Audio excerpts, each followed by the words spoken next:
For 5 years, Julian Assange, the famed publisher and founder of WikiLeaks, has been languishing in a high-security prison in the UK as the British courts contest an effort by the U.S. government to extradite him to American soil.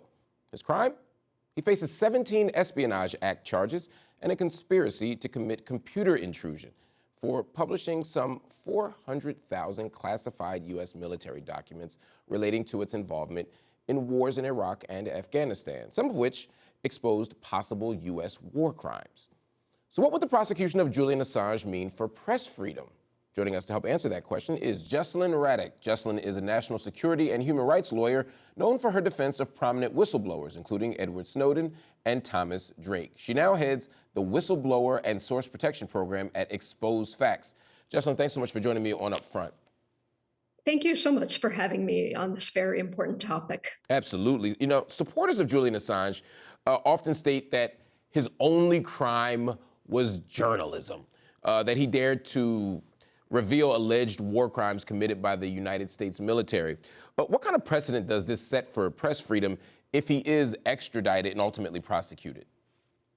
I think it can have a very chilling effect because it really, if other countries enforce their own secrecy laws, the way the United States is trying to enforce its secrecy law, it would be the end of investigative journalism, particularly in the national security context. So many other journalists have reported on the exact same information that Assange did, and he is being selectively prosecuted to make an example out of him. Let me push back on that just for a moment, because there are critics of Assange are going to say, well, he put people's lives at risk, specifically dissidents in Afghanistan, dissidents in Iraq. He published unredacted, classified documents. One of the lawyers for the U.S. government argued that Assange went a, quote, considerable way beyond a journalist gathering information. And even the famed NSA whistleblower Edward Snowden noted that WikiLeaks, quote, hostility to even modest curation is a mistake. What do you make of that as a counterclaim? I think curation is different than redaction. I do know that they did redact documents. That what you were quoting was a U.S. government allegation that they've made in a number of other Espionage Act cases, that sources have revealed classified information and put lives at risk. And I can tell you, in every single one of these cases, when it came time for the U.S. to produce a damages assessment of all the people whose lives were put at risk, they were unable to do so. So then if that is the case, what's at stake for press freedom? I want you to finish that thought. Sure. I think this criminalizes ordinary journalistic activity. If you read the indictment, this would criminalize things like cultivating a source, providing anonymity, and publishing classified information, which the Washington Post and the Guardian and the New York Times and every major newspaper around the world does on a routine basis.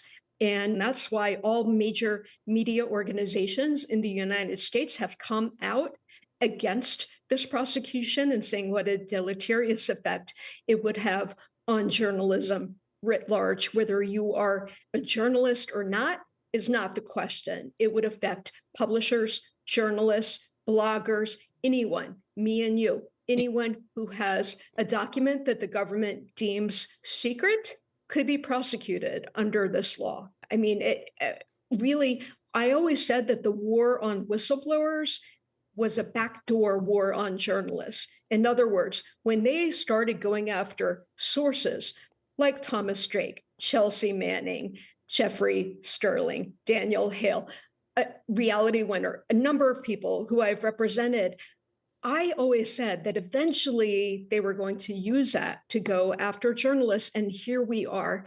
This is about possessing and publishing information that the government deems secret, but more often than not has proved to be only embarrassing to the United States, or even revealed its criminal activity, such as torture, warrantless wiretapping, undercover drone strikes that were later lied about. So again, this has been incredibly important journalism that has won multiple awards for Assange, over a decade. And the amount of time that he has been in some form of confinement, in addition to the 5 years at Belmarsh, exceeds all of the sentences served so far by other Espionage Act defendants. So Let's move to the actual extradition case. The UK has asked the US to provide them with certain assurances if they were to extradite Julian Assange, including a guarantee that he will not face the death penalty and an assurance that he will be entitled to use First Amendment protections in a US trial.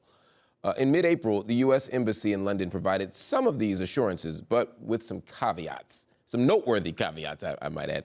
Can you explain what the assurances are and whether you believe they'll actually be upheld in a US court? And does Julian Assange have an actual shot at a fair trial here in the United States?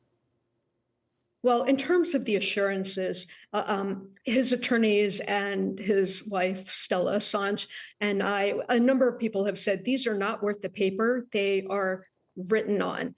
For example, among these assurances were that he would not face the death penalty. Well, this is not a death-eligible offense, so that's a very peculiar assurance. They also assured that he would get the same First Amendment protections as US citizens.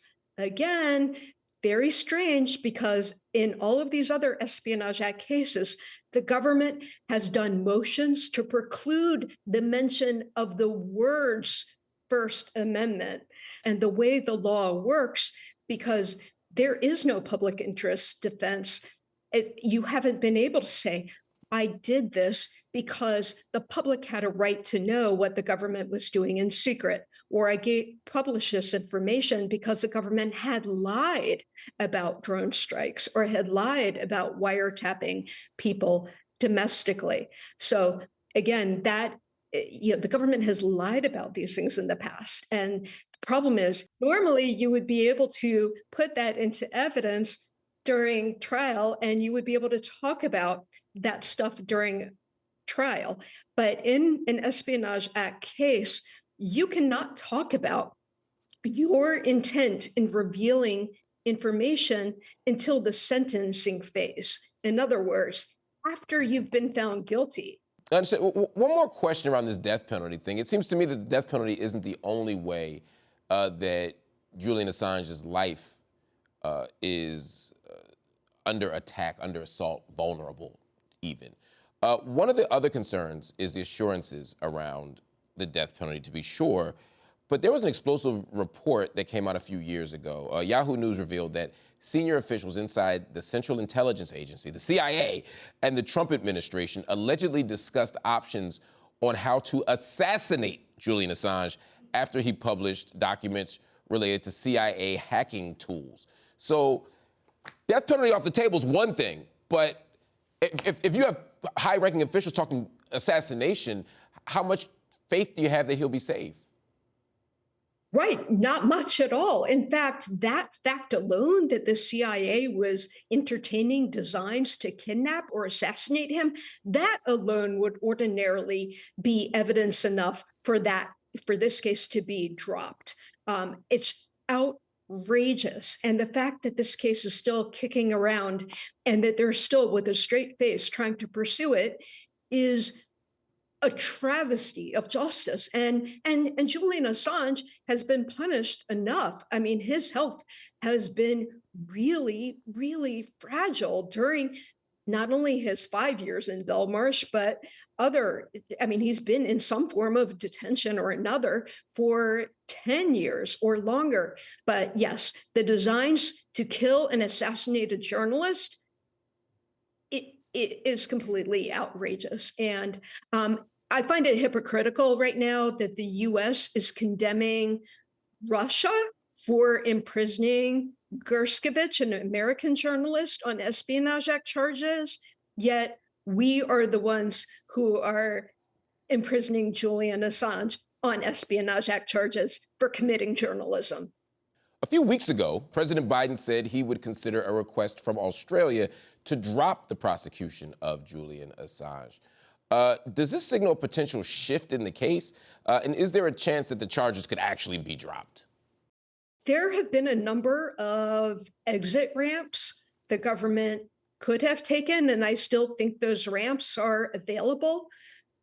I think the most positive reading of Biden's statement is that it signals there might be a diplomatic solution to end all of this. But then the negative reading is that the assurances were issued after he made that statement. So I'm not sure if he made that statement kind of floating a trial balloon, or if he just kind of going back and forth on the case and maybe getting contradictory advice from different government agencies on which way the White House should message this. But really, this is not the case. I mean, the dire consequences on free speech, First Amendment, freedom of the press, core journalistic activity is going to be so imperiled by this. And Biden could so easily, for a number of different reasons, take the off-ramp. And I hope he does the right thing in doing so. I mean, he has campaigned on this idea of us being the beacon of democracy. And the cornerstone of democracy is having a free and open democratic press. Jesselyn Radack, thank you so much for joining me on UpFront. Thank you so much for having me. Absolutely. Everyone, that is our show. UpFront, we'll be back next week.